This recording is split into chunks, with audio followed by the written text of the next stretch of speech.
शिवून झाल्यानंतर आपल्या बॅगची रुंदी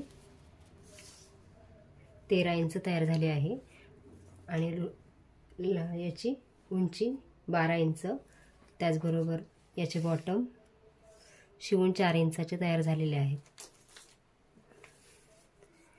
आपण याला वेलक्रो किंवा ॲक्रेलिक बटन सुद्धा मध्ये लावून घेऊ शकतो आणि खूप सारा स्पेस आपल्या या बॅगमध्ये आहे। अशा प्रकारे वेस्ट ब्लाउज पीस पासून आपली फॅन्सी बॅग तयार झालेली आहे। आपण हा ब्लाउजचा पीस आणि पुन्हा साडीचा पीस आणि त्यानंतर हे नॉन ओव्हन आणि पुन्हा आपण हा जुन्या साडीचा पीस लावून आपण हा भाग असा चारही बाजूने आपण शिलाई करून घेऊया। असेच आपण 2 भाग तयार करून घेऊ। हा पीस पातळ असल्यामुळे आपल्याला डबल अस्तर लावायचा आहे आणि तुमच्याकडे जर जाड कापड उपलब्ध असेल तर एकदाच लावलं तरी चालेल। हे दोन्ही पीस आपल्या आता जोडून तयार झालेले आहेत। या दोन्ही पीसची रुंदी आपण 16 इंच आणि उंची 14 इंच घेतलेली आहे। प्रथम आपण हा पीस असा फोल्ड करायचा। फोल्ड केल्यानंतर आपण आता याची कटिंग करून घेऊया। बाहेरच्या बाजूकडून 3.5 इंच अंतर आतमध्ये मोजून घ्यायचं आहे।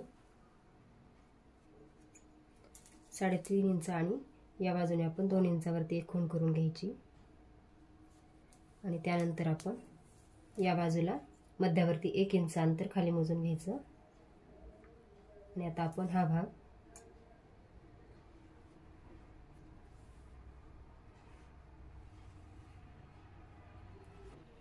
आता हा आकार देऊन झालेला आहे। आता आपण हा आकार कट करून घेऊया।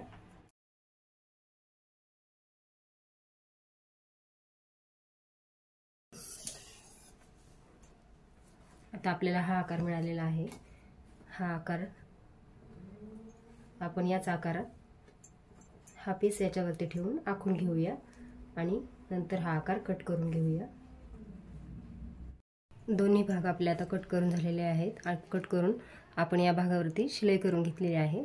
आता आपण याला चुन्या मारणार आहोत। त्यासाठी आपण आता हा भाग फोल्ड करून याचा मध्य काढून घेऊया।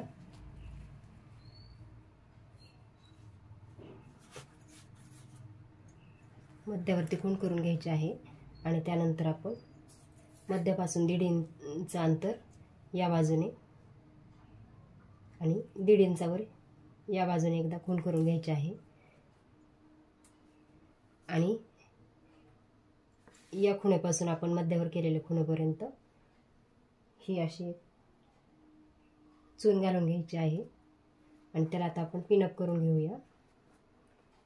त्यानंतर इकडची बाजू पण आपण उचलून मध्यापर्यंत अशी फोल्ड करून घ्यायची आहे।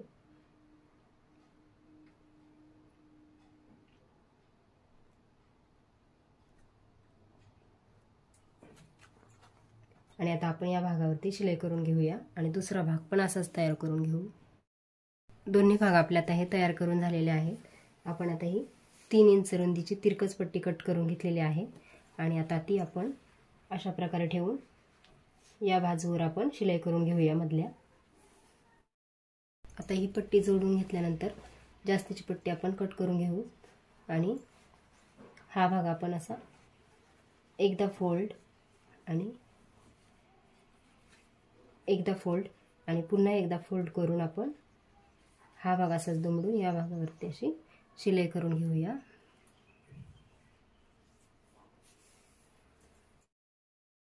मधली पट्टी आपल्या आता जोडून झालेली आहे। आता आपण बंद जोडणार आहोत। बंद जोडण्यासाठी या पट्टीची लांबी 3 इंच रुंद आणि 29 इंच लांब घेतलेली आहे। आता आपण ही पट्टी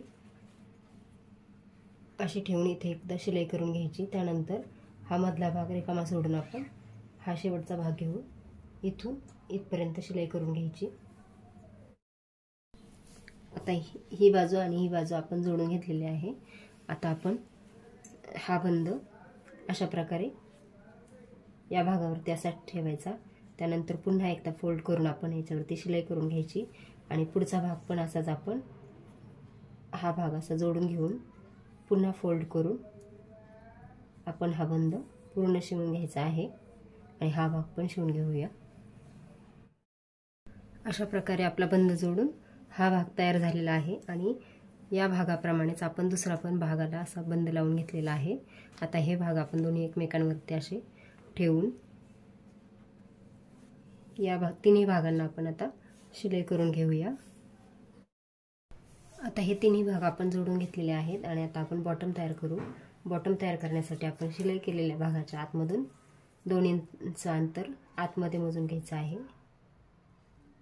आडवा अंतर 2 इंच आणि उभं पण अंतर आपण शिलाई केलेल्या भागाच्या वरती 2 इंच मोजून आपण हा चौरस आता कट करून घेऊया। हा पण आणि हा पण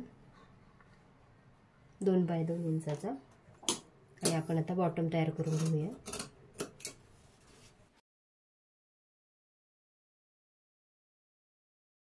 आता आपण हे दोन्ही बॉटम कट करून घेतलेले आहेत। आता आपण ते अशा प्रकारे व्यवस्थित पकडून या दोन्ही बॉटमला अशा प्रकारे धरून शिलाई करून घ्यायची आहे।